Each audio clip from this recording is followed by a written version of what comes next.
संचार साथी को लेकर सरकार कहती है कि इससे साइबर अपराध रुक जाएगा, साथ ही ये भी कहती है कि इससे जो खोए हुए फोन हैं उनके बारे में जानकारी मिल जाएगी, एंड सो बहुत सारी बातें आपकी तरफ से कही गई। लेकिन विपक्ष को ये पेगासस प्लस प्लस लगता है, उनके हिसाब से ये जासूसी का हथियार है। क्या ये ट्रस्ट डेफिसिट है या सरकार अपने कम्युनिकेशन को ठीक तरीके से पहुंचा नहीं पाई? मुझे मैं ये समझ नहीं पा रहा हूँ, ये विपक्ष का संयोग है कि प्रयोग है कि जो भी देश की जनता के लिए हितावह होता है विपक्ष के खिलाफ कैसे हो जाता है। कुछ भी सोचे समझे बिना बस सीधा ही टिप्पणी कर दो, विक्टिम कार्ड प्ले कर दो, हमारे साथ अन्याय हो रहा है, फिर जब मालूम चलता हकीकत मुंह में दही जमा के आगे बढ़ जाता है। वही हो रहा है एसआईआर में, वही हो रहा है वोट चोरी के नाम पे, वही आज यहाँ पे दिख रहा है आपको। आप समझ तो करिए, आप कैसे बोल सकते हैं कि किसी ऐप में से कोई मोबाइल में से ऐप डिलीट नहीं हो सकती? कोई भी आदमी डिलीट कर सकता है, कैसे कोई रोक सकता है? लॉजिकल बात तो करिए। और ये ऐप फ्रॉड को रोकने की ऐप है, 20 करोड़ लोगों ने इसका उपयोग किया है। कई लोग, अगर मेरे मोबाइल नंबर से कोई और मोबाइल नंबर सिम कार्ड है कोई ले लिया हुआ है, मैं उसको वाकई अप्लाई कर सकता हूं कि मेरा नंबर नहीं हो। ऐसे कम से कम लाखों सिम कार्ड को डीएक्टिवेट किया गया। मेरा फोन अगर खो जाए, मेरा फोन में ट्रेस कर सकता हूं। तो मुझे नहीं लगता है कि हर चीज में आपत्ति क्यों, जनता को जो फायदे कारक लगती है आपको आपत्ति क्यों है? आपने कहा कि आपके मैसेज सुन सकते हैं, अरे भैया एनक्रिप्टेड है पूरी तरीके से, कोई कुछ नहीं सुन सकता है। फिर भी मुझे लगता है ये मानसिकता जो है पूर्णिमा जी, किसी भी बात को सोचे समझे सिर्फ विरोध करो, फिर अपने ऊपर विक्टिम कार्ड करो। देश की जनता इस प्रकार की नकारात्मक राजनीति से थक चुकी है। विपक्ष का रोल है, बिल्कुल आप क्रिटिसाइज करिए, सवाल उठाइए, पर सवाल उठाने से पहले आप अपना अध्ययन तो करिए कि जो सवाल आप उठा रहे हैं वो आपकी मानसिकता दिखा रहे हैं, वो आपकी रियलिटी दिखा रहे हैं कि आपको कुछ मालूम ही नहीं है, आप सिर्फ सवाल उठाने के लिए उठा रहे हैं। ये ऐप फ्रॉड को रोकने के लिए है, ये ऐप यूजर को फायदा करने के लिए है, ये ऐप उसको डिजिटल जो भी उनके साथ कॉन्स्पिरेसी होती है उसको रोकने के लिए। मैं चैलेंज के साथ बोलता हूं, अगर ये स्टेटमेंट से देने से पहले अगर विपक्ष ने किसी भी एक कोई टेक्निकल एक्सपर्ट को भी पूछा होता तो मुझे लगता है कि वापस ये जो है अपनी जो लेकिन रोहन गुप्ता जी, ये भी तो हो सकता था कि जो नोटिफिकेशन जारी किया गया जिसमें सेकंड पॉइंट पर ये लाइन लिखी गई कि readily visible and accessible to the end users at the time of first use or device setup and that its functionalities are not disabled or restricted। इसके साथ अगर एक लाइन और ये भी लिख जाती कि ये ऑप्शनल है, तो ये मुझे लगता है कि ये सिलसिला शुरू नहीं होता। ये बात तो आज आई ना जब ज्योतिरादित्य सिंधिया साहब ने कहा ये सवाल पूछा गया, इसको लेकर तमाम सवाल उठा दिए गए, फिर इंतजार किस बात का? वेरी सिंपल सवाल। आप जब नया मोबाइल लेती है, गूगल मैप्स अंदर होता है। आप जब तक उसको यूज नहीं करेंगी, लॉगिन नहीं करेंगी, तो आपके फोन से वो कनेक्टेड ही नहीं है। ये तो वेबसाइट है कि भाई आप जाएंगे तब जाके उसमें कुछ होगा ना।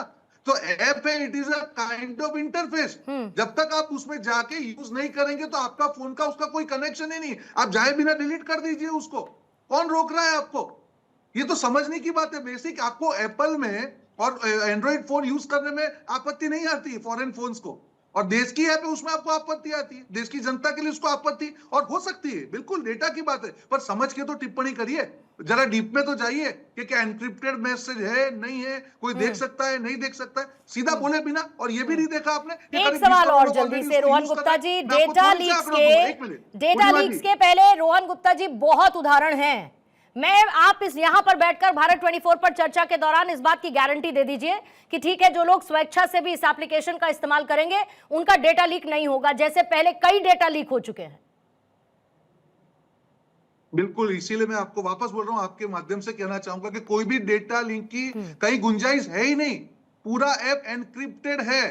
आप जब रजिस्टर अंदर जाएंगे तब जाके तो आप उसको ऐप यूज करना चालू कर पाएंगे। और आंकड़े दे रहा हूं, 20 करोड़ से ज्यादा लोग इसका यूज कर चुके हैं। 1.5 करोड़ यूजर इसका ऐप का यूज कर रहे हैं। नॉट माई नंबर कह के 1.43 लाख करोड़ मोबाइल डिस्कनेक्ट हुआ है। मेरे नंबर से कोई और किसी ने नंबर लिया हुआ है। 26 लाख मोबाइल फोन ट्रेस हुए हैं, किसी का फोन खो गया हो, मोबाइल इसके से ट्रेस हुआ है। नागरिकों द्वारा रिपोर्ट गए 40 लाख फर्जी मोबाइल कनेक्शन डिस्कनेक्ट किए गए। 6.2 फ्रॉड लिंक IMEI ब्लॉक किए गए।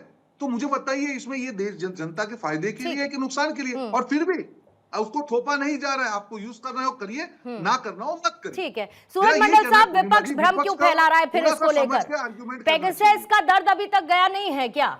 या एक बार फिर से उस मुद्दे को जीवंत करते हुए इस ऐप के साथ, संचार साथी ऐप के साथ जोड़ते हुए सिर्फ एक पॉलिटिकल ऑप्टिक्स को क्रिएट करना और एक भ्रम की स्थिति को पैदा करना है?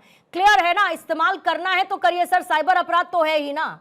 डिजिटल अरेस्ट से लेकर साइबर फ्रॉड जैसे कितने केसेस हैं जो आपकी भी नॉलेज में होंगे। तो अगर सरकार कदम उठा रही है साइबर सिक्योरिटी के लिहाज से तो साथ दे दीजिए, भ्रम क्यों फैलाना उसे लेकर।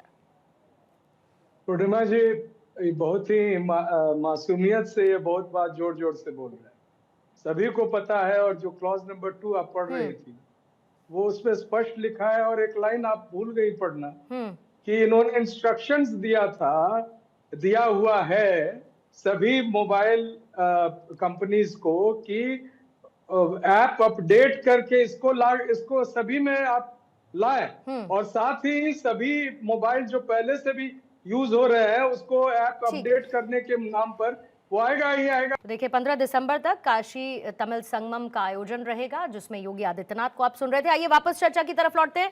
सूरज मंडल साहब अपनी बात को आप पूरा करेंगे, फिर उसके बाद कपीश जी, अवधेश जी और संजीव जी मैं आपके पास आती हूँ। शुक्रिया पूर्णिमा जी। अभी मैं जो बता रहा था आपको कि सॉफ्टवेयर अपडेट में जो इंस्ट्रक्शंस है वो क्लियर कट इंस्ट्रक्शंस दो है। एक तो आप डिलीट नहीं कर सकते हैं, दूसरा जो पुराने फोन्स भी हैं उसमें नहीं डिलीट करने का सर क्या, एक बार लाइन दोहराइए जरा जो आप कह रहे हैं।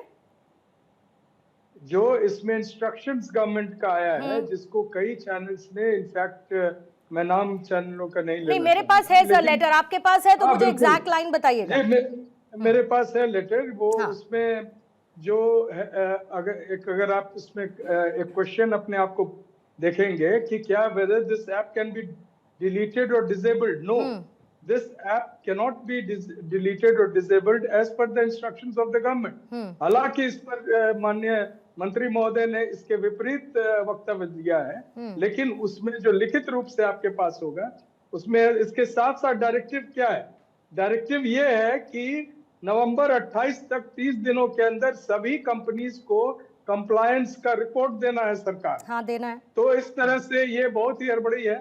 देखिए चिंता का विषय ये है कि जिन लोगों के तरफ से ये इंस्ट्रक्शंस आ रहा है इनका अपना ट्रैक रिकॉर्ड बहुत खराब है। जब गुजरात में ये सरकार में मुख्यमंत्री थे और अमित शाह जी भी वहां मंत्री थे, उनके कोबरा पोस्ट ने उन लोगों के बीच की बात को लीक किया था, और उस समय जो यूपीए गवर्नमेंट थी 2013 में उन्होंने एक कमीशन ऑफ इंक्वायरी भी बिठाने की बात कही थी। अंततः वो इंक्वायरी नहीं हुई, लेकिन उसमें एक वुमन पर स्नूप करने के चार्जेस थे जो सुप्रीम कोर्ट में प्रदीप शर्मा आईएएस ने उन्होंने भी बताया। उसके साथ आप देखिए हाल में जो, मैं सिर्फ पेगासस की बात नहीं कर रहा हूँ, व्हाट्सएप को ये कहा गया था कि आप अपने कन्वर्सेशंस को शेयर करें। कंपनी ने यहाँ तक कह दिया कि हम भारत को छोड़ देंगे। अंततः उनकी बात को रखा गया। लेकिन अब इस पर जब ये कह दिया गया है कि ये वैकल्पिक है तो फिर तो क्लैरिटी है ना सर, फिर इसमें कोई दिक्कत तो नहीं है ना? वैकल्पिक होने के बावजूद जब आप इसको डिलीट करते हैं और इसके जो इसके द्वारा की जा रही है आपकी रिकॉर्डिंग या जो भी इंफॉर्मेशन वो जारी रहती है, तो डिलीट करने से फायदा क्या हुआ?